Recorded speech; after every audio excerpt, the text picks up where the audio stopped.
Welcome, everyone. Today, I'm going to be looking at something a little different, REBT, from a slightly different angle than we usually do. Not just as a cognitive behavioral model, which of course it is, but as a rhetorical process, which you probably never heard psychotherapy being referred to in that way. But this time, because in therapy, we are not just identifying beliefs. That is not all we're doing. We are trying to persuade, help people very carefully, ethically, and skillfully, we hope, to persuade. And sometimes even when we are technically correct, unfortunately, our interventions don't land very well with the client. They just aren't helpful or effective. And that's what I want to dig into today. Okay. So today we're going to explore why this particular phenomenon happens. Very briefly, I just want to cover a little bit about REBT in case you haven't been exposed to it very much. In REBT, we distinguish among A, in the ABC model, A, the activating event, or sometimes we talk about the critical activating event. The critical activating event is that part of the event about which we happen to disturb ourselves most. Beliefs, which are those inferences or beliefs that we have about that activating event. Inferences being the kind of cognition that attributes meaning to a situation or an event or even a state of affairs. And C, the consequences, by which we mean the emotions, behaviors, and even the physiological responses that result not so much from the A, but from the B, what we call the BC connection. Much of our work focuses in REBT on identifying those irrational, or what I rather call them, unhelpful beliefs, disputing them and then replacing them with more rational alternatives or more adaptive beliefs that help us navigate our lives better. That's familiar. But here's the issue. Many therapists learn what to say, but not how or when to say it. I wish I had been trained to do that, but I was blessed to work right alongside Albert Ellis, and watching him, I did learn when, how, and what to say and how to say it. You can offer a perfectly accurate dispute or disputation, like, that's not awful, but it's very bad. And the client, may get it, but they may shut down. They may feel that you just don't understand them, or even they could leave therapy because of the way you say it.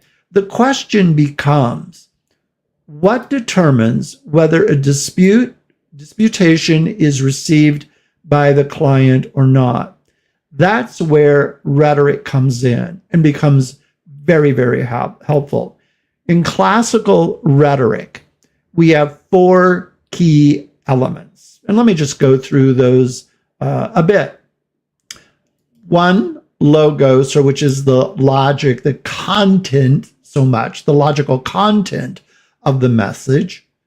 Pathos, the emotional connection or the emotional appeal that it makes to the listener or reader or hearer. The ethos, which is the credibility and trust in, say, the therapist in a psychotherapy session. And one that is not often talked about is Kairos, the timing of the dispute. And that is crucial. And as I said, often neglected.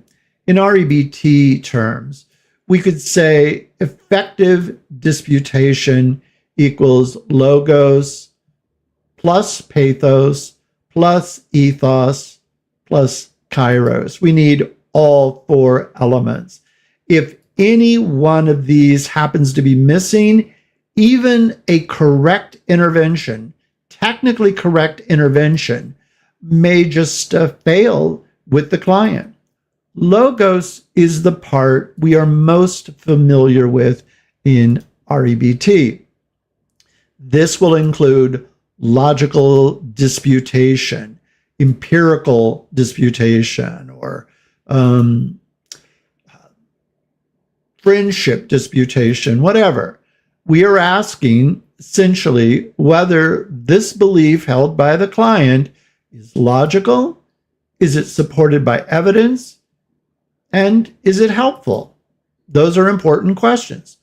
However, the risk could be this. We can become technically correct, but clinically ineffectual. Pathos is about emotional resonance. It answers the question, does the client feel understood? Before disputation, we often need validation, have empathy for the client, and accurate empathy for what the client is going through. Emotional pacing, not pushing it too fast. Without pathos, disputation can feel cold or even invalidating or dismissive, and we certainly don't want to do that within therapy. And the client may hear, you're wrong to feel this way. Even if you don't say it, they may hear it that way. Even when, as I said, even when that's not what we intend to do, but without pathos, that can come across that way. Ethos, on the other hand, is about the relationship. It looks at, does the client trust me as the therapist? Does the client trust me enough to be challenged? Ethos is built through all kinds of things, but one major one is consistency, respect, non-defensiveness, accurate understanding of the client. Without ethos, even gentle disputation can feel intrusive or controlling to the client. Now, Kairos is often the least discussed, but frankly, often the most critical in a therapy session.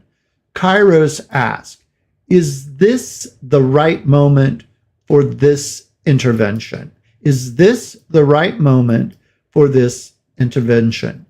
You can be logically correct, emotionally aware and trusted, and still fail if the timing is off. Here's an example of poor timing, which causes a rupture. The client might say something like, I lost a family member and I can't stand this anymore. The therapist might respond with, you actually can stand it and you're still here. Well, that's true. That's true. Logically, yes, that is true. Theoretically, probably not. What's missing? What's really missing here? Pathos, insufficient, Kairos, way too early. And the likely outcome from that is perceived insensitivity of the therapist and a rupture to the connection between the therapist and the clients. In some language, they would call that a rupture of the therapeutic alliance because they're disaligned, misaligned. A repair version of that same thing, same content, but kind of a different rhetoric might be something like this. The therapist says, this is an incredibly painful loss, or it certainly sounds like an incredibly painful loss to you. It makes sense that it feels overwhelming at this moment. Can I ask, when you say that you can't stand it, do you mean truly that it's unbearable to you? Or is it just extremely painful and you wish it weren't happening right now in your life. Now we have pathos first and different kind of gentle differentiation. Kairos is expected and respected in this setting. Some REBT principle, completely different impact. Now let me take another example number 2 in this talk, and this is overcorrection. Maybe too much pathos and not enough of the logos. So the client may say something like this: I failed my assignment at the university. This is really, really awful. And the therapist might respond, that must feel really hard. I'm so, so sorry. And we stay there. We don't move any further. We stay right there. What's missing? What's missing is the logos. We risk reinforcing the unhelpful belief that is held by the client, and we don't want to do that. We avoid necessary challenge to the belief. A more repaired version, more adequate version might be something like the following, where the therapist would say, that's frustrating, very frustrating. Absolutely, I understand the frustration that you're having. When you say awful, do you mean extremely inconvenient or something that is truly a total catastrophe that is negating any meaning, purpose, or potential happiness in your life? Well, now we integrate pathos, logos, and appropriate timing. What would that look like? Well, a clinical decision question might be very, very important here, and that is, before disputing, ask, is this belief accurate but not yet challengeable? Or is it ready to be challenged now? Those are important questions before we move ahead. That is Kairos. Common errors that we often see in psychotherapy related to these kinds of issues, and terribly important, are as follows. Let me just give you a little summary. Here are some of the common mistakes. Too much logos, too soon. The result is that whatever the therapist says can feel or be experienced by the client is very invalidating. Too much pathos, not enough logos.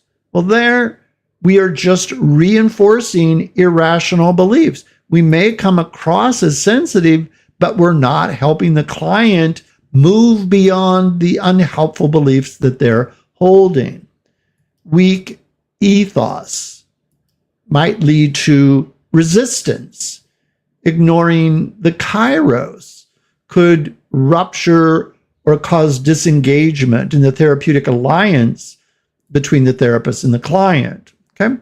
So the goal is not just when we see a belief, we identify a dysfunctional belief, we dispute that belief. More consideration needs to go into this, and it doesn't take a whole lot of time to do it.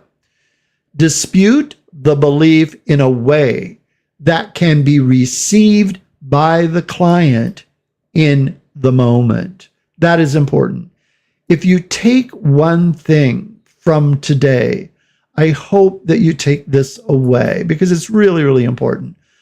A correct intervention delivered at the wrong time is often experienced by the client as the wrong intervention. And a well-timed, attuned intervention can be slightly imperfect. Maybe we even struggle with the word sometimes as therapists, but it could be effective with the client.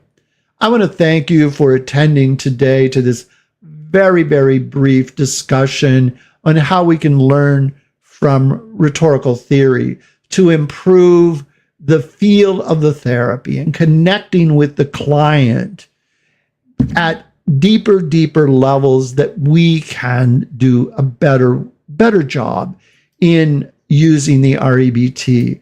Thank you for joining me. Please consider joining this YouTube channel and all the perks that go with that membership. I'm going to have a free series for members, if you join the channel, on marriage and family, marriage counseling too. And so it's a certificate program, and I hope you consider doing that.